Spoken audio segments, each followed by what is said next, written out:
बंगाल में वादों की बरसात, घर घर इलाज, हर हाथ सहारा, पक्के घर से लेकर पैसा तक, टीएमसी का फुल पैकेज ऐलान।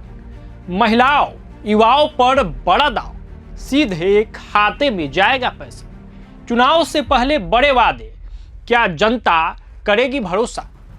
पश्चिम बंगाल की मुख्यमंत्री और तृणमूल कांग्रेस प्रमुख ममता बनर्जी ने विधानसभा चुनाव को लेकर पार्टी का घोषणा पत्र जारी किया। कालीघाट स्थित अपने आवास से इसे पेश करते हुए उन्होंने इस बार 10 प्रतिज्ञाओं के जरिए जनता से वादे किए। घोषणा पत्र की प्रमुख बातों में दुआरे चिकित्सा योजना को शामिल किया गया है। ममता ने कहा कि यदि राज्य में लगातार चौथी बार तृणमूल कांग्रेस की सरकार बनती है तो घर घर स्वास्थ्य सेवाएं उपलब्ध कराई जाएंगी। इसके तहत हर बूथ और ब्लॉक स्तर पर दुआरे चिकित्सा शिविर लगाए जाएंगे। साथ ही आने वाले समय में राज्य के सभी कच्चे मकानों को पक्के घरों में बदलने का लक्ष्य भी रखा गया है।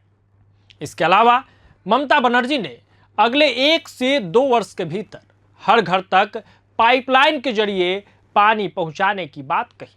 शिक्षा और स्वास्थ्य पर जोर देते हुए उन्होंने हजारों आधुनिक स्कूल खोलने और मौजूदा स्कूलों को ई लर्निंग सुविधाओं से लैस करने की योजना बताई। साथ ही शिक्षकों की भर्ती प्रक्रिया को भी आगे बढ़ाने का आश्वासन दिया है। ममता ने बिना किसी का नाम लिए कहा कि अदालतों में दायर मामलों के कारण शिक्षक नियुक्ति प्रक्रिया प्रभावित हो रही है और कई भर्तियां अटकी हुई है। उन्होंने यह भी घोषणा की कि सरकार बनने पर राज्य में 7 से 10 नए जिले बनाए जाएंगे। साथ ही नए ब्लॉक, अनुमंडल और नगर पालिकाओं का भी गठन किया जाएगा। उन्होंने याद दिलाया कि बीते 15 वर्ष में उनकी सरकार पहले ही 7 नए जिले बना चुकी है। हालांकि इस बार के घोषणा पत्र में कोई बहुत बड़ी लोक लुभावन घोषणा सामने नहीं आई। लक्ष्मी भंडार योजना जारी रहेगी।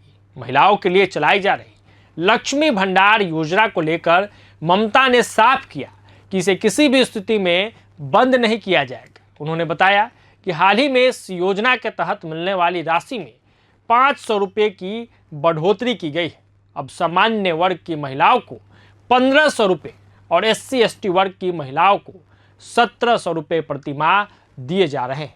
वहीं बेरोजगार युवाओं के लिए भी सहायता का प्रावधान किया गया है। युवा श्री योजना के तहत उन्हें हर महीने 1500 रुपये की आर्थिक मदद दी जाएगी, जिसकी घोषणा इस साल फरवरी में पेश अंतरिम बजट में की गई है। तो कुल मिला के बंगाल में चुनाव है और घोषणा पत्र जारी करते हुए ममता बनर्जी ने युवाओं को और महिलाओं को विशेष रूप से साधने का प्रबंध किया है।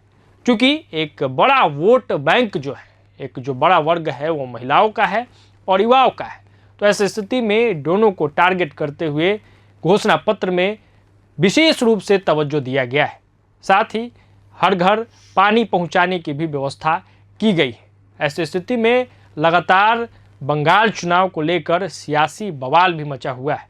अब जब ममता बनर्जी ने घोषणा पत्र जारी किया है तो इस पर क्या कुछ बयान सामने आता है वो भी हम आपको दिखाएंगे। एक एक अपडेट के लिए जुड़े रहिए प्रभात खबर के साथ। आपका बहुत बहुत धन्यवाद। प्रभातखबर.com, विश्वास वही, रफ्तार नहीं।